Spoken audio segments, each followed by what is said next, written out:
Hello, everyone.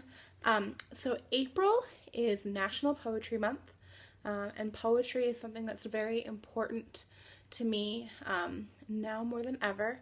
So I wanted to share some poems with you all today. I'm going to be reading poems from an anthology called Poems to Learn by Heart. An anthology of poetry contains poems written by a lot of different people. So all the poems that I read today are going to be written by different people.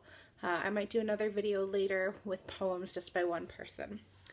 So we're going to start with a poem by Emily Dickinson called "Bee, I'm Expecting You." Bee, I'm expecting you, was saying yesterday to somebody you know that you were due. The frogs got home last week, are settled and at work. Birds mostly back, the clover warm and thick. You'll get my letter by the 17th. Reply, or better, be with me. Yours, Fly.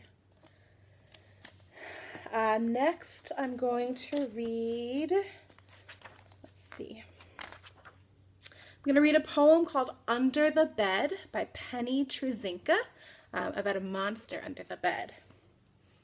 There's a terrible green monster who lives beneath my bed.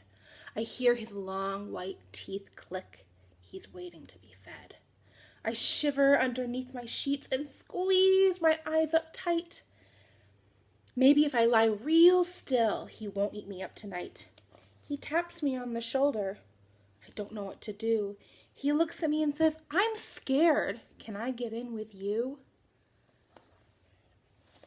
Let's see, next.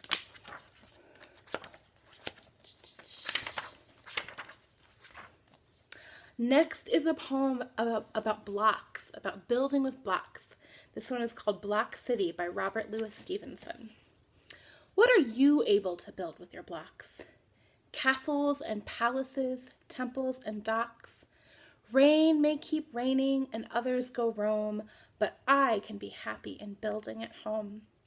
Let the sofa be mountains, the carpet be sea. There I'll establish a city for me.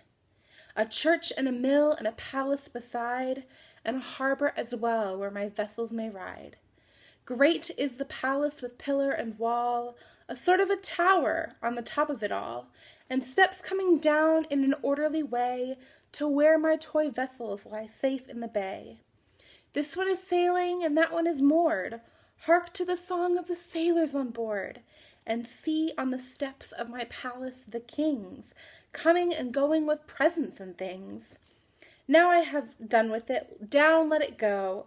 All in a moment the town is laid low, block upon block lying scattered and free. What is there left of my town by the sea? Yet as I saw it, I see it again, the church and the palace, the ships and the men. And as long as I live and where'er I may be, I'll always remember my town by the sea. I wonder if any of you have been building big cities with blocks while we've been home. It's a great way to pass the time. I've only got a few more from this book. Let's see, almost there. Here we go. This is Tommy by Gwendolyn Brooks, a great poem for the springtime. I put a seed into the ground and said I'll watch it grow. I watered it and cared for it as well as I could know. One day I walked in my backyard and oh, what did I see? My seed had popped itself right out without consulting me. I wonder, have any of you been growing things in your backyards or in pots, maybe on your windowsill? You can't see it, but I've got some plants on my windowsill over here some seeds that I planted a few weeks ago. I love watching everything grow right now. There are so many great poems about things that grow. All right, one last poem, and this is a great way to end. This is called Catch a Little Rhyme by Eve Merriam. Once upon a time, I caught a little rhyme. I set it on the floor, but it ran right out the door. I chased it on my bicycle, but it melted to an icicle.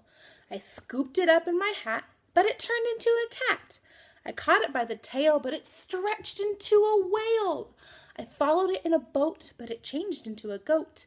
When I fed it tin and paper, it became a tall skyscraper.